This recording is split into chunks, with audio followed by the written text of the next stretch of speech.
Welcome to wishful ಅಡುಗೆ ಮನೆ. ಏನಪ್ಪ ಇವತ್ತೇ ಇವರು ಸೀಬೆಹಣ್ಣು ತೊಗೊಂಡು ಬಂದಿದ್ದೀರಾ ಅಂತೀರಾ? ಹೌದು, ಇವತ್ತೇ ಸೀಬೆಹಣ್ಣು ತೊಗೊಂಡಿದ್ದೀವಿ. ಇದಕ್ಕೆ ನಾವು ಪೇರುಕಾಯಿ ಅಂತಲೂ ಕರಿತೀವಿ ಉತ್ತರ ಕರ್ನಾಟಕ ಸೈಡಲ್ಲಿ. ಸೊ ಇವತ್ತೇ ನಾವು ತುಂಬ ಡಿಫ್ರೆಂಟು, ಯುನೀಕು ಮತ್ತು ಎಲ್ಲರೂ ಇಷ್ಟಪಡುವಂಥ ಪೇರುಕಾಯಿದು ಒಂದು ತುಂಬಾ ಡಿಫ್ರೆಂಟ್ ರೆಸಿಪಿ. 100% ನೀವು ಎಲ್ಲಿ ಟ್ರೈ ಮಾಡಿಲ್ಲ ಈ ರೆಸಿಪಿ, ನೀವು ಕೂಡ ಮಾಡಿಲ್ಲ ಅಂತ ಅಂದ್ಕೊಂಡಿದ್ದೀನಿ. ಅಷ್ಟು ಯುನೀಕ್ ಇದೆ, ಅಷ್ಟು ಡಿಫ್ರೆಂಟಾಗಿದೆ. ಬ್ರೇಕ್ಫಾಸ್ಟ್ಗೂ ಕೂಡ ಮಾಡ್ಕೊಂಡು ತಿನ್ಕೊಳ್ಳುವಂಥ ಒಂದು ಹೆಲ್ದಿ ರೆಸಿಪಿ, ಒಂದು ಒಳ್ಳೆಯ ರೆಸಿಪಿ ಅಂತಲೂ ಅನ್ಬೋದು. ಅಷ್ಟು ಯುನೀಕಾಗಿದೆ. ಏನಪ್ಪ ಮಾಡ್ತಾರೆ ಇವರು ಪೇರುಕಾಯಿಂದ ಅಂತೀರಾ? ನೋಡೋಣ ಬನ್ನಿ. ಇವತ್ತೇ ನಾವು ಪೇರುಕಾಯಿಂದ ಏನು ಮಾಡೋಣ ಅಂತ. ಸೊ ಇವಾಗ ಈ ಪೇರುಕಾಯಿ ಕಟ್ ಮಾಡೋಕ್ಕಿಂತ ಮುಂಚೆ ಈ ಪೇರುಕಾಯಿನ ಪಕ್ಕಕ್ಕಿಡೋಣ. ಇದಕ್ಕಿಂತ ಮುಂಚೆ ಒಂದು ಪ್ರಿಪ್ರೇಷನ್ನ ಮಾಡ್ಕೋಬೇಕು, ಅದನ್ನು ಮಾಡ್ಕೊಳ್ಳೋಣ ಬನ್ನಿ. ನೋಡಿ, ಒಂದು ಮಿಕ್ಸರ್ ಜಾರಲ್ಲಿ 1 ಕಪ್ಪದಷ್ಟು ಚಿರೋಟಿ ರವೆನ ಹಾಕ್ಕೊಳ್ಳೋಣ. ನೋಡಿ, ಚಿರೋಟಿ ರವೆ ಇಲ್ಲಿ ತಗೊಂಡಿರೋದು ದಪ್ಪ ರವೆ ಅಲ್ಲ, ಚಿರೋಟಿ ರವೆ ಇದೆ. ಚಿರೋಟಿ ರವೆ ಅಂದರೆ 0 ರವೆ ಅಂತಲೂ ಕೂಡ ಕರೀತಾರೆ. ಸೊ ಇಷ್ಟು ಸಣ್ಣ ಇಲ್ಲಿ ನೀವು ರವೆನ ತಗೋಬೇಕು. ನಿಮ್ಮ ಹತ್ರ ದಪ್ಪ ರವೆ ಇದ್ದರೆ ದಪ್ಪ ರವೆ ಕೂಡ ತಗೋಬೋದು. ಸೊ ನೋಡಿ, ಇವಾಗ 1 ಕಪ್ ಚಿರೋಟಿ ರವೆಗೆ ಇಲ್ಲಿ 2 ಸ್ಪೂನಷ್ಟು ನಾನು ಬೇಸನನ್ನು ಹಾಕೋತಾ ಇದ್ದೀನಿ, ಕಡಲೆ ಹಿಟ್ಟು. ಇವಾಗ ಇಲ್ಲಿ 1 ಸ್ಪೂನಷ್ಟು ಗೋಧಿ ಹಿಟ್ಟನ್ನು ಹಾಕೋತಾ ಇದ್ದೀನಿ. ಸೊ ಇಲ್ಲಿ ಪರ್ಫೆಕ್ಟ್ ಮೆಜರ್ಮೆಂಟ್ ಹೇಳ್ತಾ ಇದ್ದೀನಿ. ಇದೇ ಮೆಜರ್ಮೆಂಟನ್ನು ಫಾಲೋ ಮಾಡಿ. ನಿಮ್ಮ ರೆಸಿಪಿ ತುಂಬ ಚೆನ್ನಾಗಿ ಬರುತ್ತೆ. ಇದು ತುಂಬ ಯುನೀಕ್ ರೆಸಿಪಿ ಇದೆ. ಇದೇ ಮೆಜರ್ಮೆಂಟಲ್ಲಿ ಮಾಡಿ, ಎಲ್ಲಿ ನಿಮ್ಮ ರೆಸಿಪಿ ಫೇಲ್ ಆಗೋಕ್ಕೆ ಚಾನ್ಸೇ ಇಲ್ಲ, ಅಷ್ಟು ಚೆನ್ನಾಗಿ ಬರುತ್ತೆ. ಇವಾಗ ಇದು 3 ನಾವು ಒಂದು ಸರ್ತಿ ಬ್ಲೆಂಡ್ ಮಾಡ್ಕೊಂಡು ಬರೋಣ. ನೋಡಿ, ಇಲ್ಲಿ ನೀರು ಹಾಕದೆ ನಾವು ಇದನ್ನು ಸಣ್ಣದಾಗಿ ಪೌಡ್ರ್ ಮಾಡ್ಕೋಬೇಕು.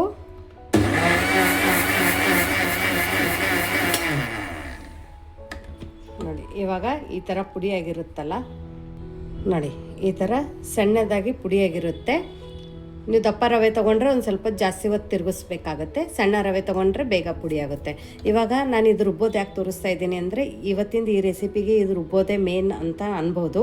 ಯಾಕಂದರೆ ಇದು ರುಬ್ಬೋದ್ರ ಮೇಲೆ ನಮ್ಮದು ಮಾಡೋವಂಥ ರೆಸಿಪಿ ಎಷ್ಟು ಪರ್ಫೆಕ್ಟ್ ಬರುತ್ತೆ ಅಂತ ಡಿಸೈಡ್ ಆಗುತ್ತೆ.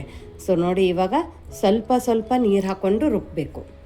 ಯಾಕಂದರೆ ಇದಕ್ಕೆ ಒಂದು ಸ್ವಲ್ಪ ಜಿಗಿ ಹೊಡಿಬೇಕು, ಹಾಗಾಗಿ ಇನ್ಸ್ಟಂಟ್ ಮಾಡ್ತಾ ಇದ್ದೀವಿ ಅಂತ.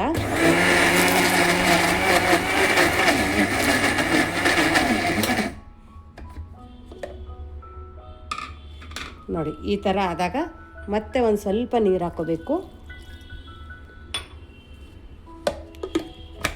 ಮತ್ತೆ ರುಬ್ಕೋಬೇಕು. ಆಫ್ ಮಾಡೋಣ. ಇವಾಗ ಚೆಕ್ ಮಾಡೋಣ. ನೋಡಿ, ಇದನ್ನು ಒಂದು ಸರ್ತಿ ಈ ಥರ ತಿರುಗಿಸ್ಕೊಳ್ಳೋಣ. ನೋಡಿ, ಕೆಳಗಡೆ ಕೂತಿರುತ್ತೆ ಈ ಥರ ಗಂಟಾಗಿ, ಹಾಗಾಗಿ ಇದನ್ನು ನಾವು ಈ ಥರ ಮಧ್ಯದಲ್ಲಿ ತಿರುಗಿಸ್ಕೋಬೇಕು. ನೋಡಿ, ಈ ಥರ ತಿರುಗಿಸಿದ ನಂತರ ಮತ್ತೆ ಒಂದು ಸ್ವಲ್ಪ ನೀರು ಹಾಕೋಣ. ನೀರು ಜಾಸ್ತಿ ಹಾಕಿ ಒಮ್ಮೆ ತಿರುಗಿಸೋಕೆ ಹೋಗಬೇಡಿ, ಇದೇ ಪ್ರೊಸೀಜರಲ್ಲಿ ಮಾಡಿ. ಮತ್ತೆ ಬ್ಲೆಂಡ್ ಮಾಡೋಣ.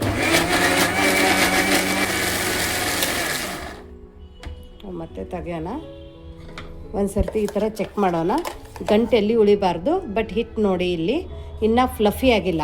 ಫ್ಲಫಿ ಆಗೋ ತನಕ ಒಂದು ಸ್ವಲ್ಪ ಇಲ್ಲಿ ನಾವು ಇದೇ ಥರ ರುಬ್ಬಬೇಕಾಗುತ್ತೆ. ನೋಡಿ, ಮಧ್ಯದಲ್ಲಿ ಒಂದು ಗಂಟಿದೆ, ಇನ್ನು ಇದ್ರ ಒಳಗಡೆ ಕೆಲವೊಂದೊಂದು ಗಂಟುಗಳಿದ್ದಾವೆ, ಇದನ್ನು ಕೂಡ ಒಡ್ಕೋಬೇಕು. ಇದಕ್ಕೆ ಇನ್ನೊಂದು ಸ್ವಲ್ಪ ನೀರು ಹಾಕ್ಕೊಳ್ಳೋಣ. ಆಮೇಲೆ ಮತ್ತೆ ಇದನ್ನು ರುಬ್ಕೊಳ್ಳೋಣ. ಸೊ ಆನ್ ಆಫ್ ಮಾಡ್ತಾ ನಾವು ಈ ಥರ ಮಾಡ್ಕೋಬೇಕಾಗತ್ತೆ. ಅವಸರು ಮಾಡಬೇಡಿ, ಇದು ರುಬ್ಬೋದೇ ಮೇನ್ ಟೈಮ್ ತೊಗೊಳುತ್ತೆ. ಒಂದು ಸ್ವಲ್ಪ ಮಿಕ್ಕಿದೆಲ್ಲ ಬೇಗ ಆಗುತ್ತೆ. ಹಾರ್ಡ್ಲಿ ಒಂದು 3 ನಿಮಿಷ ತೊಗೊಳುತ್ತೆ ಅಷ್ಟೇ, ಜಾಸ್ತಿ ಏನು ತೊಗೊಳಂಗಿಲ್ಲ. ನೋಡಿ, ಪರ್ಫೆಕ್ಟಾಗಿ ಬಂದಿದೆ. ಇವಾಗ ಕೈಯಲ್ಲಿ ಹಿಂಗೆ ನೋಡಿ, ತುಂಬ ಸಾಫ್ಟಾಗಿ ತುಂಬ ಚೆನ್ನಾಗಿ ರುಬ್ಬಿದೆ. ಇವಾಗ ನಾವು ಇದನ್ನು ತಕ್ಕೊಳ್ಳೋಣ. ಇವಾಗ ನೋಡಿ, ರುಬ್ಬಿರೋದನ್ನ ಒಂದು ಬೌಲಕ್ಕೆ ಟ್ರಾನ್ಸ್ಫರ್ ಮಾಡ್ಕೊಳ್ಳೋಣ. ಇದೇ ಮಿಕ್ಸಿ ಜಾರಕ್ಕೆ ಸ್ವಲ್ಪ ನೀರು ಹಾಕೋತಾ ಇದ್ದೀನಿ. ಸುಮ್ಮನೆ ಸ್ವಲ್ಪ ನೀರು ಹಾಕೋಬೇಕು, ಜಾಸ್ತಿ ಬೇಡ. ಆಮೇಲೆ ಇದನ್ನು ಕೂಡ ಇದ್ರೊಳಗಡೆ ಹಾಕ್ಕೊಳ್ಳೋಣ. ಇವಾಗ ನೋಡಿ, ಇದ್ರೊಳಗಡೆ 1/4 ಸ್ಪೂನಷ್ಟು ಕುಕ್ಕಿಂಗ್ ಸೋಡಾನ ಹಾಕ್ಕೊಳ್ಳೋಣ, ಅಡುಗೆ ಸೋಡಾ ಹಾಕ್ಕೊಳ್ಳೋಣ. ಅದರ ಜೊತೆ ರುಚಿಗೆ ತಕ್ಕಷ್ಟು ಉಪ್ಪು ಕೂಡ ಇವಾಗಲೇ ಹಾಕ್ಕೊಳ್ಳೋಣ. ಹಾಕೊಂಡ್ಬಿಟ್ಟು ಇದನ್ನು ನೀಟಾಗಿ ಮಿಕ್ಸ್ ಮಾಡ್ಕೊಳ್ಳೋಣ. ನಮ್ಮ ದೋಸೆ ಬ್ಯಾಟ್ರ್ ಹೆಂಗಿರುತ್ತೆ ಅದೇ ಕನ್ಸಿಸ್ಟೆನ್ಸಿಯಲ್ಲಿ ಇದನ್ನು ಮಾಡ್ಕೋಬೇಕು.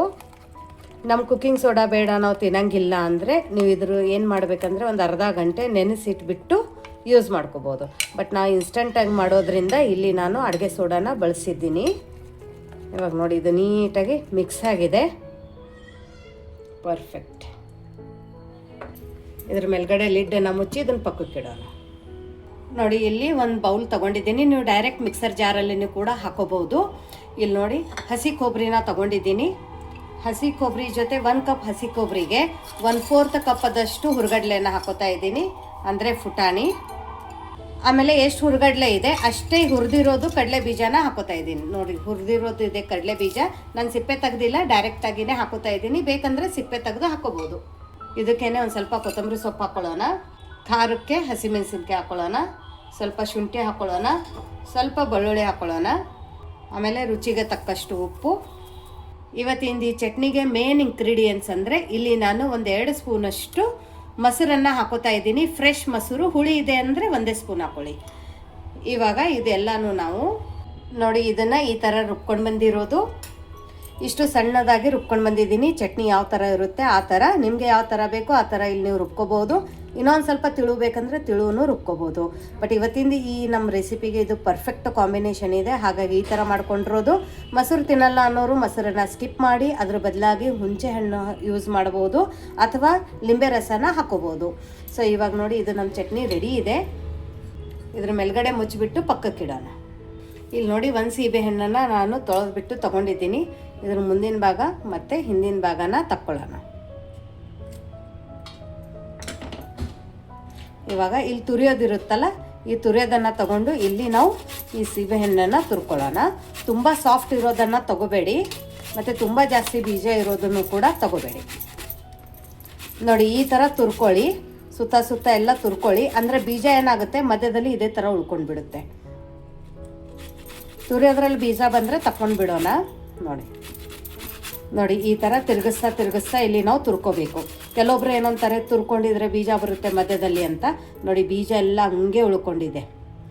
ತುಂಬ ಗಟ್ಟಿ ಇರೋದನ್ನು ಸೀಬೆಕಾಯಿನ ತೊಗೋಬೇಡಿ ಮತ್ತು ತುಂಬ ಹಣ್ಣಾಗಿರೋದನ್ನು ಕೂಡ ತೊಗೋಬೇಡಿ. ಮೀಡಿಯಮ್ ಆಗಿರೋದನ್ನು ತೊಗೊಳ್ಳಿ. ನಾನು ತೋರಿಸಿದ್ದೀನಲ್ಲ ಆ ಥರದ್ದೇ ತೊಗೊಳ್ಳಿ, ಅಂದರೆ ಈಸಿ ಆಗುತ್ತೆ ತುರಿಯೋಕ್ಕೆ. ನೋಡಿ ಈ ಥರ ತುರ್ಕೊಂಡಿದ್ರೆ ಬೀಜ ಎಲ್ಲ ಇಲ್ಲೇ ಉಳ್ಕೊಂಡಿದೆ.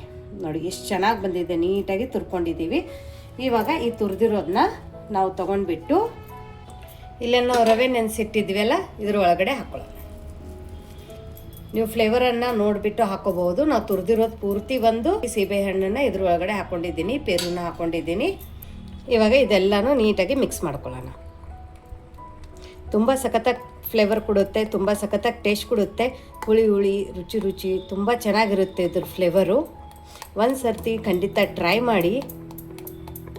ನೋಡಿ ಇದು ನೀಟಾಗಿ ಇವಾಗ 1 ನಿಮಿಷ ಬೀಟ್ ಮಾಡ್ಕೊಳ್ಳೋಣ. ನೀಟಾಗಿ ಮಿಕ್ಸ್ ಆಗಿದೆ. ನೋಡಿ ಒಂದು ಬೀಜ ಸಹ ಬಂದಿಲ್ಲ, ಅಷ್ಟು ಚೆನ್ನಾಗಿದೆ. ಸೊ ಈ ಥರ ಹೊಸ ರುಚಿ ಹೊಸ ಅಡುಗೆ ಮಾಡಿದರೆ ಯಾರಿಗಿಷ್ಟ ಆಗಲ್ಲ ಹೇಳಿ? ಮಕ್ಕಳು ಕೂಡ ಇಷ್ಟಪಟ್ಟು ತಿಂತಾರೆ.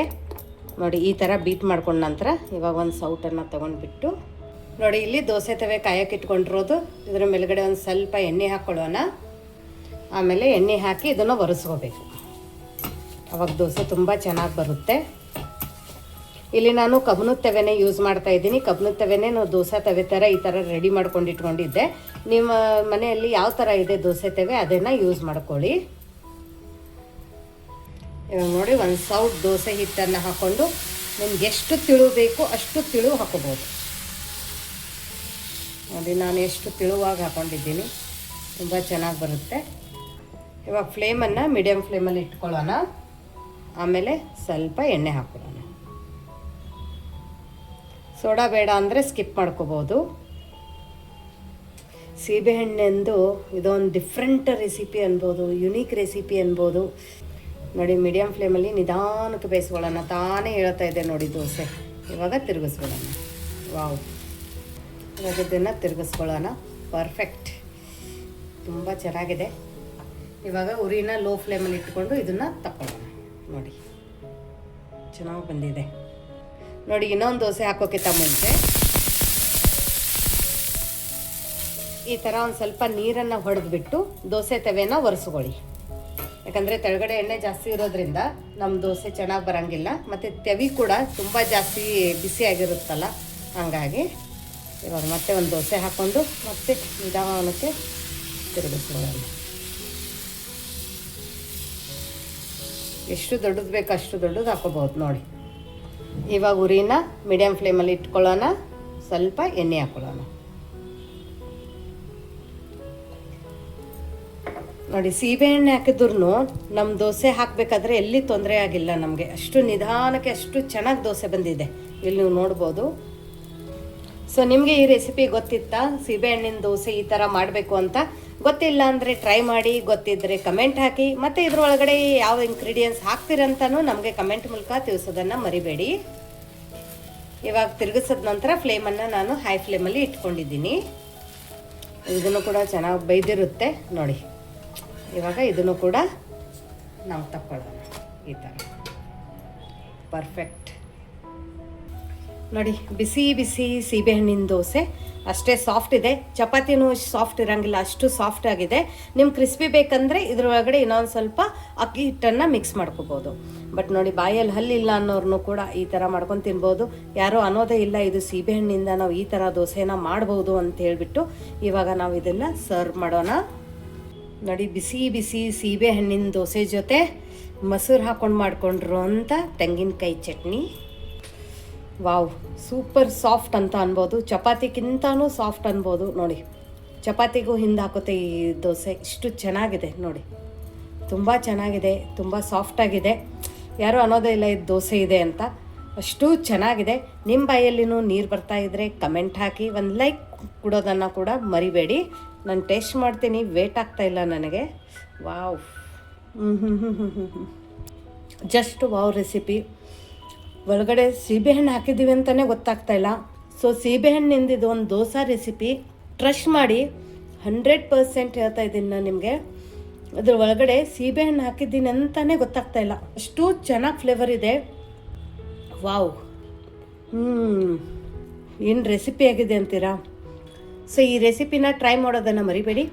ಸೊ ಈ ಥರ ಒಂದು ಸೀಬೆಹಣ್ಣಿಂದು ರೆಸಿಪಿ ನಿಮಗೆ ಹೇಗೆ ಅನ್ನಿಸ್ತು ಅಂತ ಕಮೆಂಟ್ ಮೂಲಕ ತಿಳಿಸೋದನ್ನು ಮರಿಬೇಡಿ. ಮತ್ತೆ ಸಿಗೋಣ ಇದೇ ಥರ ಹೊಸ ಹೊಸ ರುಚಿ, ಹೊಸ ಹೊಸ ಅಡುಗೆ ಜೊತೆ. ವಿಶ್ಫುಲ್ ಅಡುಗೆ ಮನೆಯಲ್ಲಿ. Thank you.